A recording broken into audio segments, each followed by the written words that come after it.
Happy birthday to you. Happy birthday. Happy birthday. Happy birthday to you.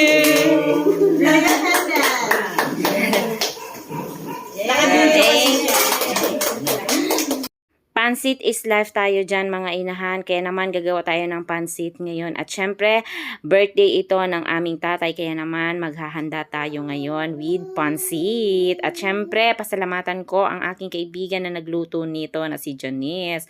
Ayan na po ang kanyang niluto. As you can see, tingin pa lang ulam na, ganun, charis. Masarap po talaga ang luto niyan mga inahan. Kasi favorite po talaga ng tatay ang ganyang pansit na mayroon siyang maraming saghog. At syempre, nagluto rin kami ng favorite namin, apritadang manok. Ganun. Ang